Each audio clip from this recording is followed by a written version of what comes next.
Revolução Francesa é um evento, né, que aconteceu no século XVIII, que influencia, né, toda a nossa história aqui, na Constituição Federal de 1988, a Inconfidência Mineira, né, a Confidência Mineira, ela é influenciada pela Revolução Francesa, e a Revolução Francesa foi um marco na história ocidental, né? Então, eu achei interessante, sim, aqueles alunos que não tem aula ali de manhã, enfim, mas eu nem coloquei alunos, né? Coloquei professores, porque eu tenho muito cuidado com isso, né? Júlia, o que você achou? Enfim, últimos comentários aí. Deixe seus comentários, curtem. Achei ótimo, como sempre. Gostou? Que bom. Então, fiquem atentos que eu vou gravar depois, né? Vai ser 2 ou 3 partes, não sei quanto dá, e vou disponibilizar, né? De repente a gente deixa para a semana que vem, mas, gente, eu fico doida para fazer logo a aula, entendeu? Então, não reparem se eu já disponibilizar a aula gravada, falando de tudo isso. É muito mais gostoso ter vocês presentes, né? E para comentar, e para tirar dúvida, né? Foi falado também, você chegou a ver, Rafael, a parte da meritocracia que a Ana Clara levantou, e é muito importante a gente entender, né? Não existe certo e errado, sabe? Eu vejo assim, finalizando aqui, a gente tem que entender o seguinte: não existe certo e errado, existem na lei, na política, tá? A gente tem que analisar o impacto daquela lei, né? O que ela vai trazer de benefício coletivo, tá? Se ela beneficiar só um segmento da população, que é esse, a meritocracia, quando eu expliquei, né? A questão é essa, entendeu? Para quem, no exemplo, né? Para quem tem todos os recursos, né? Tranquilo, tá, beleza. Agora, toda lei, tá? Eu estava vendo, eu quase compartilhei, depois, não, peraí, sobre as universidades medievais que eu vou mostrar para vocês, né? Porque, Sônia, para que esse estudo aí? Tudo para falar do voto, da importância do voto, na hora de você escolher um representante, tá? O foco da gente é esse, é a democracia representativa, entendeu? Então, na busca de materiais de apoio, eu encontrei um professor que fala do surgimento das universidades medievais. A universidade ela foi criada primeiro que qualquer outra escola, tá? E ele fala que uma coisa maravilhosa, fantástica. Em nenhum momento ele considerou a situação dos camponeses, dos escravos, da população em geral, tá? Então, conhecimento, quando a pessoa vai fazer uma lei, quando vai falar alguma coisa, tem que levar em conta toda a sociedade, tá? Então, é a mesma coisa a meritocracia, ela é boa para um segmento da população, da classe A, classe B, né? Mas não é boa para as classes D, C, D, E, né? Quando a gente vai falar em meritocracia, a gente tem que falar do sistema escravista, que criou um vácuo entre brancos e negros. Entendeu, gente? Uhum. Então, é isso que a gente vai aprendendo com a história, com a sociologia, principalmente, né? A filosofia ela é importante para o estudo das ideias, mas a sociologia ela te dá essa, com a história, ela te dá essa visão, né? Uma coisa é boa, mas é boa para quem? É boa para todos? Tá? Vocês veem. Bom, vou deixar você. Na França cristã do século XVIII, A mensagem religiosa normalmente recebida está ligada a um simbolismo cristão, que justamente a revolução rejeita. A mentalidade revolucionária está, portanto, em busca de um simbolismo que não seja cristão, visto que a igreja doravante é percebida como sinônimo de fanatismo e despótico, que tem que corrigir, mas que seja, no entanto, suficientemente religioso para satisfazer o profundo sentimento religioso que reside no coração de cada revolucionário, que ninguém deixa de crer em Deus, apenas eles estão buscando, né, um equilíbrio maior de vida, né? Não aquela obediência cega, né? Aquela forma de viver que não dava liberdade da pessoa existir, da pessoa ser. Tá? Então, as tábuas da lei são, portanto, oferecidas de maneira ideal para responder a uma certa necessidade religiosa, sem, no entanto, sugerir a filiação à religião. Tá? As tábuas da lei desempenharam um papel importante na iconografia da Revolução. Elas permitem que a Revolução desconecte seus emblemas de tudo que é cristão, sem depender... Só um minutinho, por favor.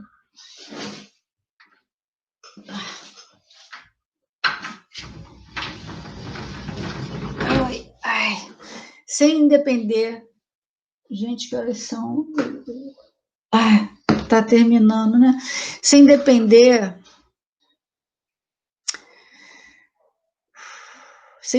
apenas de símbolos de origem antiga e pagã. Permitem dar um colorido religioso, mas de um tom, por assim dizer, neutro, aos ideais de justiça, igualdade, submissão a uma lei igual para todos, preconizada pela Revolução. A derrota da arbitrariedade régia é o surgimento de uma Constituição, né? Porque depois dessa declaração, depois da Revolução, eles vão fazer essa lei, que é a Constituição, garantidora dos direitos humanos, são muito claramente simbolizadas pelas tábuas da lei, o que explica seu lugar recorrente na iconografia da Revolução. Então, aqui, eu estou mostrando para vocês algumas pequenas diferenças entre as gravuras, né? Que na do Latourmy não tem essas inscrições, né? E também o soldado, né, substituído aqui pelas colunas. Só isso, no mais é tudo igual, tá vendo? E as flores, né, que aqui é mais, como é que a gente chama, gente? Estilizada, tá? Então, após a Declaração dos Direitos do Homem, aí eles vão elaborar a Constituição. Então, como foram distribuídos os poderes na Constituição Francesa de 1791? Ali você já vê Maquiavel, né? A divisão dos poderes, poder legislativo, executivo e judicial.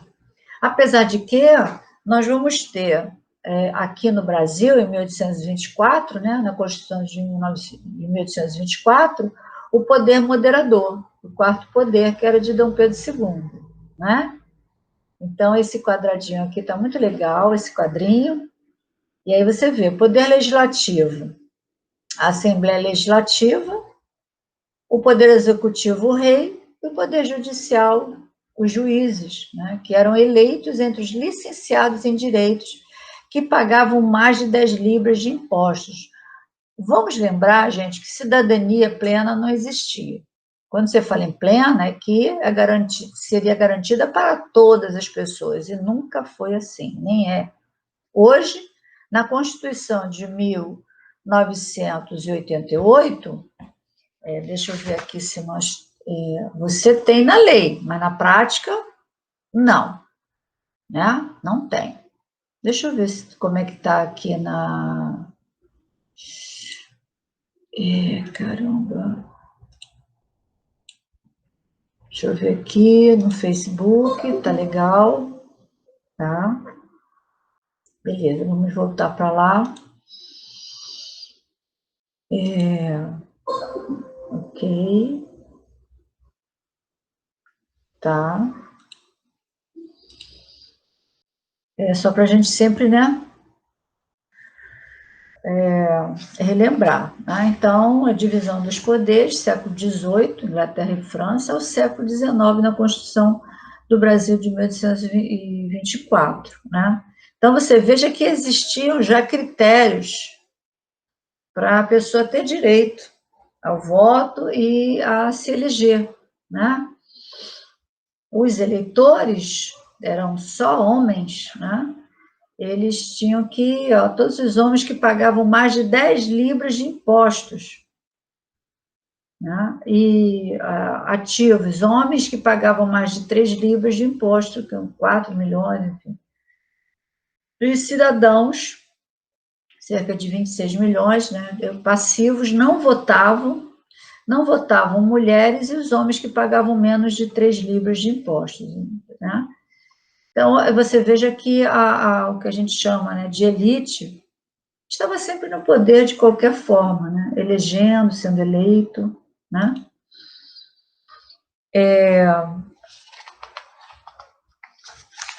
Será que eu estou errada aqui, gente? Não estou não. Não. Tá. Há um contexto aqui que eu coloquei para vocês, do símbolo, né? Os revolucionários do verão de 1789 foram influenciados pela noção de Charles-Louis de Condé, barão de La Brette e de Montesquieu, nascido em 1689 na França e falecido em 1755, da lei, né, foram influenciados pela noção da lei como regra geral.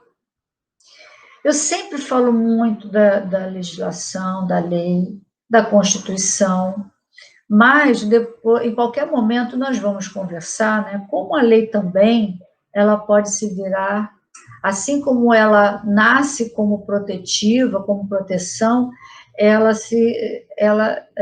dependendo do uso, né, da interpretação que é dada, né, e de quem a elabora, ela pode se voltar contra o cidadão, né? Ela pode ser também um instrumento de dominação, de controle, né? Então, nós temos que ter essa consciência, né? Então, a lei como regra geral, a qual, em contraposição às regras individuais, abraçaria indistintamente a todos os cidadãos, de modo a devolver-lhes a igualdade subtraída pela vida em sociedade. A nota de imparcialidade contida na lei garantiria que os indivíduos soubessem de antemão qual o direito que lhes seria aplicado por um agente administrativo ou por um juiz diante de um dado caso concreto. E é importante, eu coloquei aqui, ver o processo de ideologização, que é para quem é meu aluno, né? Que é dado sempre no primeiro bimestre. Então, como é formada a visão de mundo, né, as influências que você recebe, né, na sua formação, e que vai ser responsável, em grande parte, pela construção dessa visão de mundo, que vai orientar seu pensamento, olhar do outro, né, as suas ações, né? De acordo com Montesquieu, a lei seria, em sua relação com a Constituição, algo como uma força superior que garantiria a liberdade política dos cidadãos.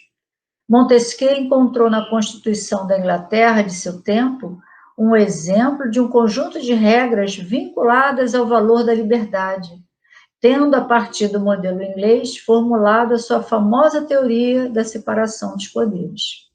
Para o pensador francês, essa liberdade, longe de ser a permissão dada a cada qual para fazer o que bem entender, corresponderia à faculdade de realizar tudo o que as leis permitem e de deixar de fazer aquilo que elas proíbem, né? Então, entendeu-se logo que viver em sociedade é viver sob regras, né? E que a sua liberdade vai até onde começa a liberdade do outro, né? Não tem como você conviver, né, fazendo o que você quiser sem levar em conta o outro, Se você for uma ilha deserta, né? Aí eu falo aqui da importância da iconografia. Na antiguidade, a maior parte da população era iletrada, analfabeta. Somente a nobreza, a partir do século XII, quando são fundadas as universidades, tinha acesso ao conhecimento. A educação não era para todos, não era popularizada, pois significava privilégio e poder. Lá naquele tempo, ainda é assim. Não haviam escolas e nem projeto de escolarização para mulheres deficientes, libertos, camponeses, escravos, pobres, ou seja, para a maioria da população. Com isso, a forma de passar a mensagem era através da arte. Principalmente a igreja vai utilizar inúmeros símbolos. As primeiras universidades da Europa foram fundadas na Itália e na França para o estudo do direito, medicina e teologia. Aqui no Brasil, as primeiras universidades, elas são do século XIX, 1820 e pouco, 1830, mais ou menos. Então, você vai ter letras, né, a faculdade o Colégio Pedro II, né, o Instituto de Pedro II, vai oferecer letras, né? Em São Paulo, direito, e vamos ter medicina também. Mais ou menos isso, tá? Eu tinha que trazer isso aqui para vocês, né? Meninas feministas, eu achei muito interessante, gente, muito interessante. As mulheres não eram voltadas para uma educação científica, mas teve exceções, né? Aí eu trouxe para vocês aqui a Cristina de Pisano, uma veneziana, não sei, de Veneza, e a Hildegard de Bingen, da Alemanha, né? Olha que bacana isso. Elas são da Idade Média, né? Cristina foi uma poeta, tratadista, primeira escritora da Europa e política. E ela foi relembrada no início da Revolução Francesa por Louise de Coruelle, né? E a Hildegard, apelidada Sibila do Reno, foi uma monja beneditina, mística, teóloga, compositora, pregadora, naturalista, médica informal, poetisa, dramaturga, escritora alemã e mestra do mosteiro de Ruppelsberg, em Bingen, na Alemanha. É uma santa e doutora da Igreja Católica. Elas romperam as barreiras dos preconceitos contra as mulheres, né? Então, aqui tem o endereço para você saber mais, né? Se quiser. E aí voltamos à simbologia da declaração. Aí, por que esse estudo é importante, gente? Você escuta tanto falar de fascismo, né? Ah, fulano é fascista, fulano é... Então, da onde vem isso, né? Da onde vem? Então, eu achei muito interessante, sabe? Porque nós vemos quadros tão bonitos, né? Declaração dos direitos humanos, né? Essa iconografia, ela é tão cheia de símbolos, mas como uma... Esqueci o nome dela agora, que está aqui, que eu acho que eu já falei dela para vocês, já falei, essa pesquisadora, que ela falou, não se estuda, né? Se passa batido, então, quanta coisa importante se deixa de falar, né? Por falta. René Bergen, é uma judia, né? Ela faleceu recentemente, em 2015, 2005, recente, né? E ela estudou, esse estudo que eu encontrei dela é sobre as tábuas da lei, como a religião, né, ela vai influenciar essa simbologia, né? Então, ela trouxe muita coisa importante aqui. Mas vamos entender esse símbolozinho aqui, olha, esse objeto, gente, é um fascis romano, Então, é um objeto romano, tá? Que foi encontrado lá. Então, o que é ali? Vamos descrever, né? São feixes, né? Amarrados numa lança, amarrados com couro, e que tem um cutelo, né? Um martelo, tá? Então, fácil o símbolo, né? Roma, mesmo séculos após sua queda, continuou como símbolo de império de força. Não, por acaso, os pintores da Declaração dos Direitos usaram símbolos romanos. O termo fascista deriva do italiano fascio, que significa feixe, ajuntamento. O fascismo italiano apropriou-se de vários símbolos do Império Romano, inclusive do fácio, que é composto de um feixe de varas e um machado. Então, aí você tem outros símbolos revolucionários, que é o gorro, frígio, feixes, fitas tricolores, sol, olhos, folhagem, cobra que morde o rabo, que eu esqueci de colocar, depois eu vou ver como é que é isso. Né?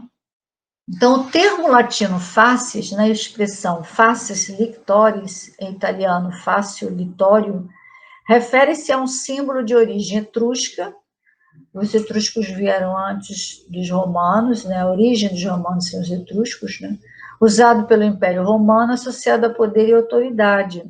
Era então denominado facies lictoria por ser carregado por um lictor, o qual, na Roma antiga, em cerimônias oficiais, jurídicas, militares e outras, precedia a passagem de figuras da suprema magistratura, abrindo caminho em meio ao povo. Constitui-se de um feixe de varas de bétula branca, simbolizando o poder de punir, amarradas por correias vermelhas, que são as faces, símbolo da soberania e união. Muitas vezes o feixe é ligado ao machado de bronze, que simboliza o poder de vida e morte. É como se fosse o cetro do rei, não é? É muito utilizado na heráldica como símbolo da força da união em torno do chefe. Aparece, por exemplo, no brasão de armas da França, nesse caso associado à justiça nos Estados Unidos. O fascis romano foi incorporado pelo regime fascista na Itália. No final do século XIX, os fascis eram grupos políticos e paramilitares que constituíram a base do movimento fascista. Mussolini governou a Itália entre 1922 e 1945, implantando os ideais fascistas de culto ao líder, unipartidarismo e contrários às liberdades individuais. A ideologia fascista aproxima-se da ideologia nazista, por isso a proximidade de Mussolini com Adolf Hitler, líder do partido nazista na Alemanha. Aí você poderia falar assim, mas como assim, né? Como um símbolo fascista no sentido do século XX, né, do significado dado por Mussolini, né, e depois pelos nazistas, como está lá na Revolução Francesa, que defendia a liberdade, os direitos do homem, do cidadão. Gente, os símbolos, eles e os conceitos, eles vão mudando ao longo do tempo, tá? Então, esse faces, né? Faces, ele, lá na Revolução Francesa, quando foi colocado ali, você veja que tem o gorro, né? Tem o gorro ali em cima da lança, significando a liberdade.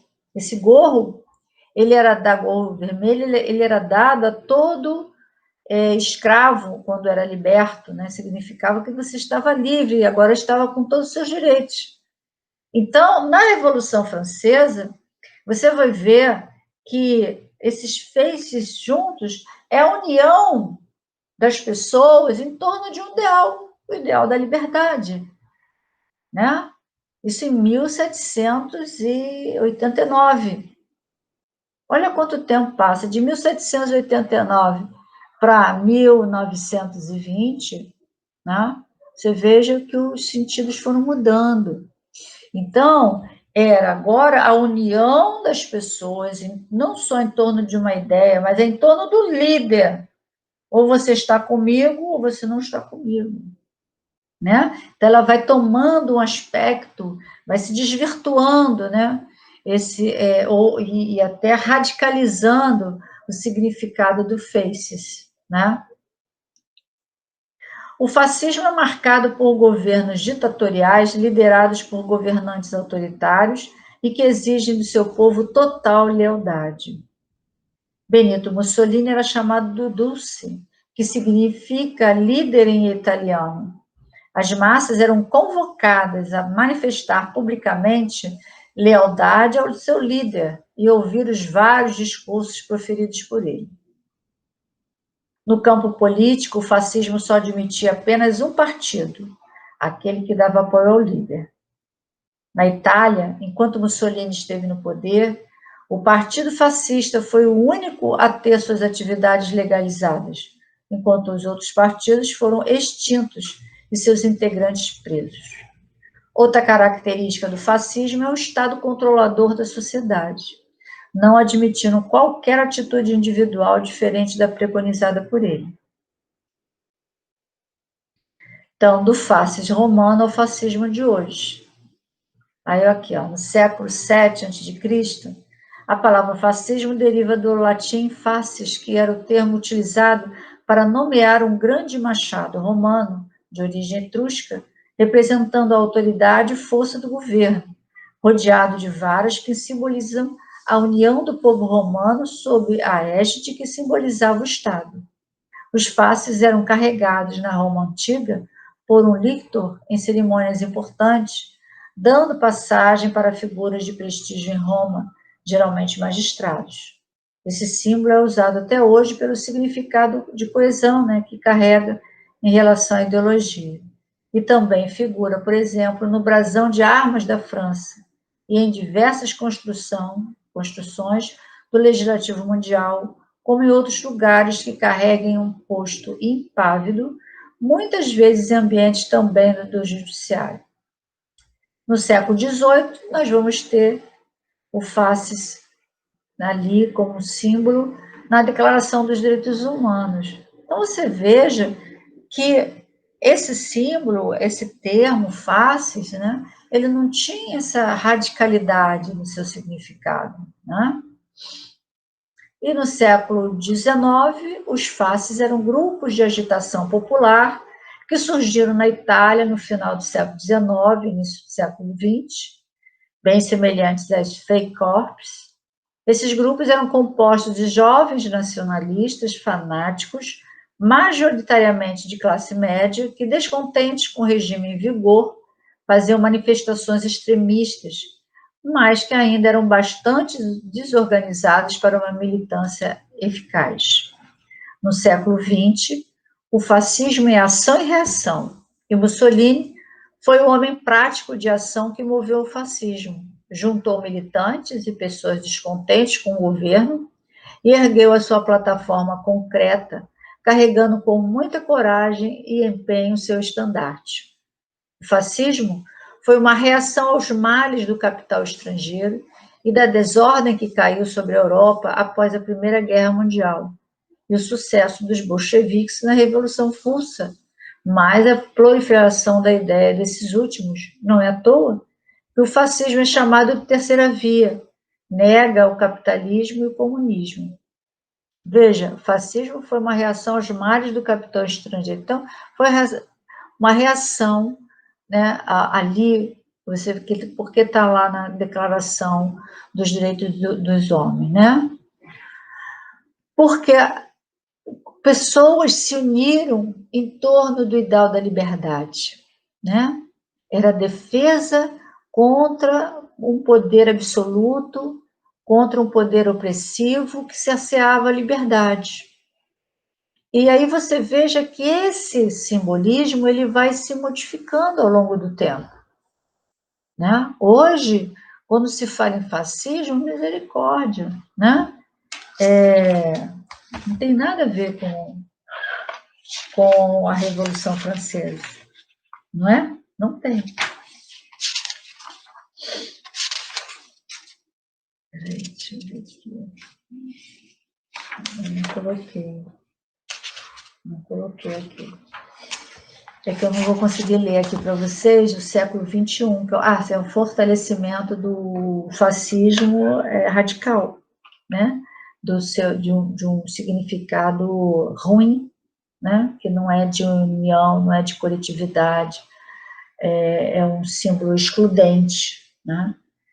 E que se defende modelos que excluem parcelas da população, né?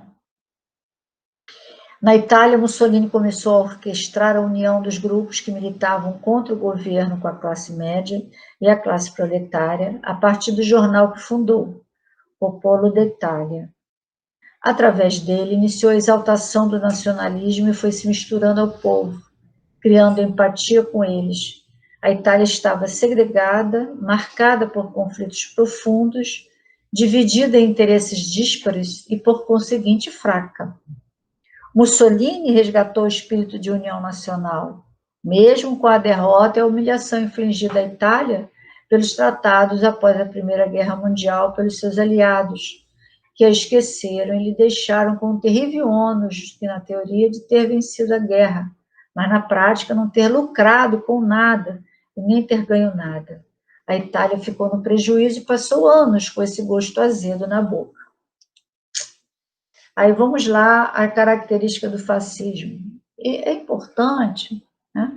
Quando você ouvir, fulano é fascista, esse governo é fascista, vamos às características, né? Vamos tentar fazer a leitura, né? Dos discursos, das atitudes, das condutas, para que você realmente tenha maior consciência, né? Então, aqui, ó, autoritarismo, corporativismo, militarismo, imperialismo, nacionalismo, ideologia oficial. Então, é aquele governo que quer implantar, submeter a população a uma ideia própria, só dele, né? Totalitarismo, anulação das liberdades individuais, culto da personalidade, combate ao socialismo e ao comunismo, rejeição do parlamentarismo, existência do partido único, enaltecimento da autoridade do chefe, culto ao chefe, ultranacionalismo, poderia ter botado lá, né? Ultra-nacionalismo, forte intervenção estatal na economia. Aqui não acontece isso, né? Então, nós temos aqui primeiros sinais da ascensão do fascismo. Nacionalismo forte, desprezo pelos direitos humanos, identificação do inimigo como causa unificadora, supremacia militar, sexismo crescente, controle de mídias de massa, obsessão com segurança nacional, intervenção religiosa no governo, poder corporativo protegido, força trabalhadora oprimida, desdém pelas artes e intelectualidade, a gente está vendo isso, obsessão com crime e castigo, corrupção e nepotismo desenfreados e eleições fraudulentas. Né? O termo neofascismo está ligado a grupos extremistas da atualidade que pretendem retomar as características do fascismo italiano do começo dos anos de 1920. Vamos lembrar, gente, que eu não coloquei aí, né? Eu estou recordando, e tudo é importante, como eu sempre digo, né? Coloca a questão do fascismo hoje, no significado que ele tem hoje, tá? Com a diversidade como um conceito de pluralidade, um conceito de reconhecimento das diferenças. Ele vai totalmente contra esse conceito de diversidade, né? Isso aí está o perigo, né? Quando você fala em cidadania, Cidadania plena é toda a população, toda a população com suas particularidades, com as suas especificidades, como a gente fala, né? O termo neofascismo está ligado a grupos extremistas. Defendem um Estado forte, utilizam a violência contra aqueles que, na visão desses grupos, são inimigos e exaltam a sua cor de pele ou origem. Esses grupos não utilizam meios golpistas para chegar ao poder, mas as próprias eleições, aproveitando-se de momentos de crise para divulgar suas ideias extremistas.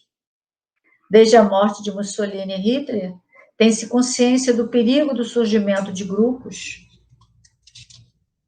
mesmo que em pequeno número, que tentassem resgatar os ideais defendidos pelos dois e propagar isso para os mais jovens, camuflando a violência e o autoritarismo com um discurso fácil e convincente. O termo neofascismo está ligado a grupos extremistas da atualidade que pretendem retomar as características do fascismo italiano do começo dos anos 20.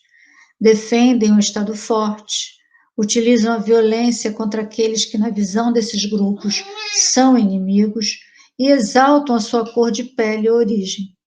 Esses grupos não utilizam meios golpistas para chegar ao poder, mas as próprias eleições, aproveitando-se de momentos de crise para divulgar suas ideias extremistas. Desde a morte de Mussolini e Hitler, tem-se consciência do perigo do surgimento de grupos, mesmo que esse pequeno número, que tentassem resgatar os ideais defendidos pelos dois e propagar isso para os mais jovens, camuflando a violência e o autoritarismo com um discurso fácil e convincente.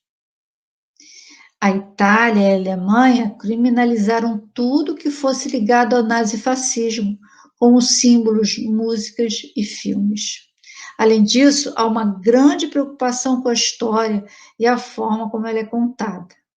Os valores democráticos e as liberdades são ensinados para evitar que ideias iguais ao fascismo e nazismo voltem ao poder. Porém, com a internet e a ascensão das redes sociais, grupos extremistas neofascistas utilizam esses meios para divulgar suas ideias e conseguir mais adeptos.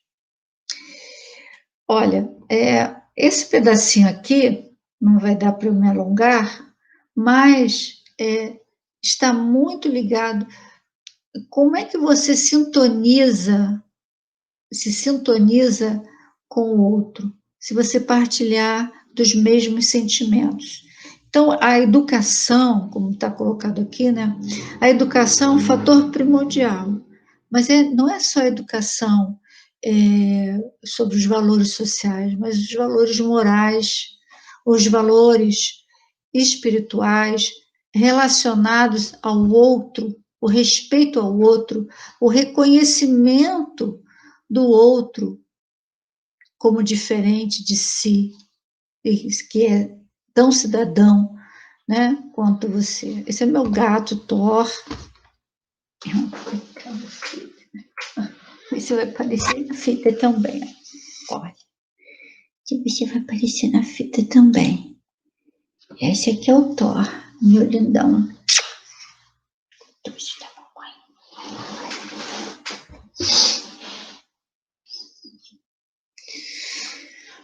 Então, os valores, como a criança vai estar sendo educada. E eu digo para vocês, mesmo com toda a educação, que sentimentos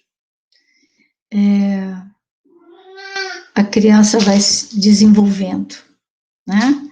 Então, eu quero dizer o seguinte, entram aí questões subjetivas que a gente tem que levar em conta, né? Mas a educação familiar e a educação escolar voltada para a democracia, no sentido mais profundo da palavra, né? Valores democráticos, no sentido de reconhecer o outro, né? De respeito ao outro, é fundamental. É fundamental. Né? A ideologia fascista não ficou restrita apenas ao território italiano. O fascismo espalhou-se pela Europa, alcançando outros países, como na Espanha, durante o governo de Francisco Franco. No Brasil, o fascismo se fez presente por meio da ação integralista brasileira, liderada por Plínio Salgado, que defendia um Estado forte e a ordem social garantida pela força. Os integralistas utilizavam práticas semelhantes aos fascistas italianos, como os desfiles pelas ruas. Se na década de 1930 a Europa assistia a confrontos violentos entre integrantes do nazifascismo contra os comunistas, no Brasil não foi diferente. Integralistas e comunistas também entraram em confronto. Um dos motivos utilizados por Getúlio Vargas para decretar o golpe do Estado Novo foi a instabilidade política vivida pelo Brasil durante o período. O preâmbulo da Constituição de 1937, que vigorou durante a ditadura varguista, tratava dos embates ideológicos entre integralistas e comunistas. O integralismo foi um partido e movimento político surgido no Brasil na década de 30, influenciado pelos ideais e práticas fascistas que se desenvolveram na Europa após o fim da Primeira Guerra Mundial.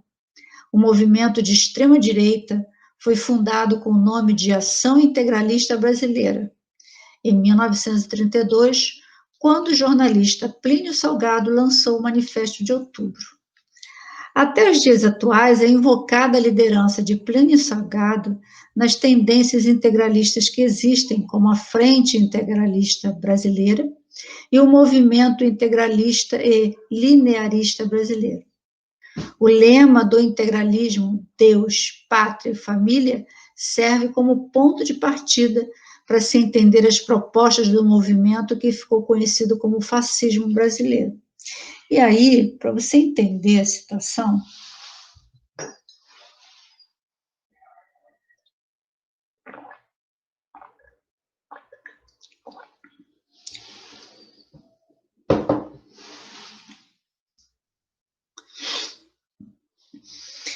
olha, quando você fala Deus, pátria e família, em princípio, numa primeira leitura, você vai dizer, são valores importantes, não é? Deus, né, crer, eu reconheço, né, as pessoas que não creem em nada. Por exemplo, eu creio, então falar em Deus para mim é natural. Pátria, né, o amor à pátria e o amor à família. Porém, o que acontece? Lá atrás, né, mas logo no início, quando eu falo o que significava faces para o romano, né, a união de forças, e depois esse sentido vai se modificando, né? Então, pessoas que pensam a mesma coisa.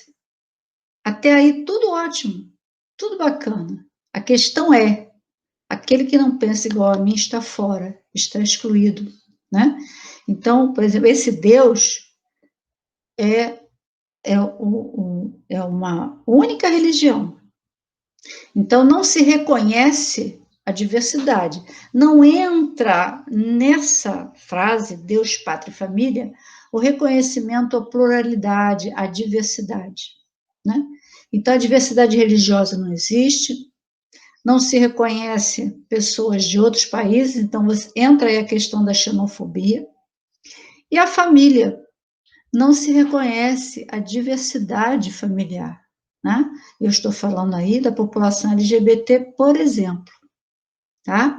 Então, só para vocês entenderem, quando se fala assim, fulano é fascista, ou então é o movimento fascista, o que é isso? O que significa isso para a nossa sociedade, tá? Então, o lema do integralismo Deus, Pátria e Família serve como ponto de partida para se entender as propostas do movimento que ficou conhecido como fascismo brasileiro. Aí eu trouxe para vocês aqui algumas fotos, né? Essa foto aqui, O Brasil Precisa de Você, lembra muito, é uma referência a uma foto do Tio Sam, né? Tio Sam precisa de você. Eu poderia até ter botado aqui, eu esqueci. Mas depois eu coloco na edição.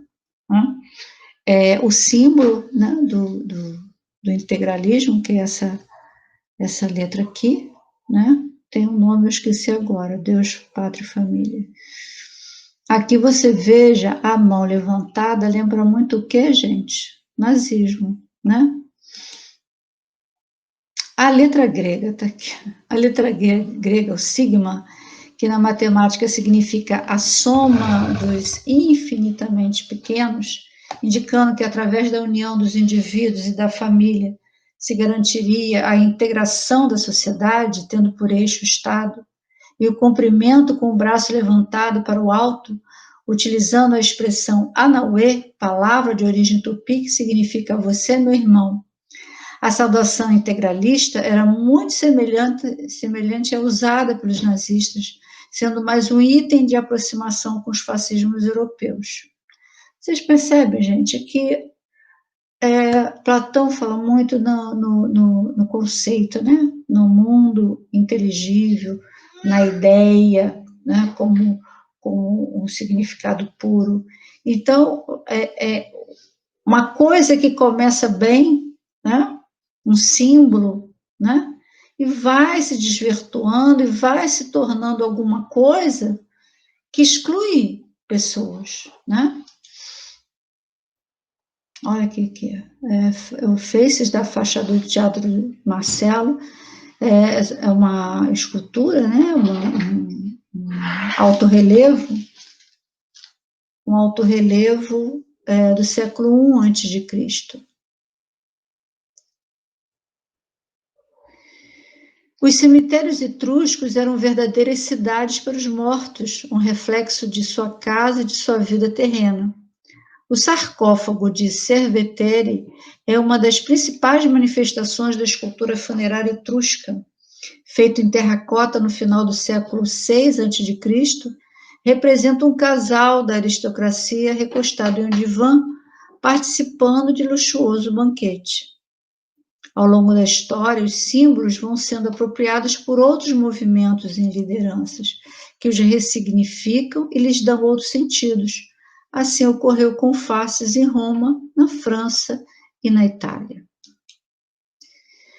O estudo da Declaração dos Direitos do Homem e do Cidadão para entender a democracia representativa. A Revolução Francesa ilustra a luta pela democracia e por direitos. A moderna noção de democracia liberal se desenvolveu durante todo o século XIX e se firmou no século XX, e está ligada ao ideal de participação popular de uma democracia direta, que remonta à Grécia Antiga, mas que evoluiu com as contribuições da Revolução Francesa, do governo representativo liberal inglês e, finalmente, da Revolução Americana, que foram feitas experiências no sentido da libertação do homem e da afirmação de sua autonomia dentro da sociedade. Vou colocar aqui, fazer uma correção, que cronologicamente, né, a primeira revolução é a americana, 1776, a independência dos Estados Unidos, tá? A Revolução Francesa, além de seu caráter burguês, teve uma grande participação popular. O povo estava vivendo em situação precária em virtude da crise que o país enfrentava. A Revolução Francesa foi um marco na história da humanidade, porque inaugurou um processo que levou à universalização dos direitos sociais e das liberdades individuais a partir da Declaração dos Direitos do Homem e do Cidadão. Essa revolução também abriu caminho para a consolidação de um sistema republicano pautado pela representatividade popular, hoje chamado de democracia representativa. Então, é isso. E aqui a gente finaliza essa segunda parte do estudo sobre democracia representativa. Até a próxima.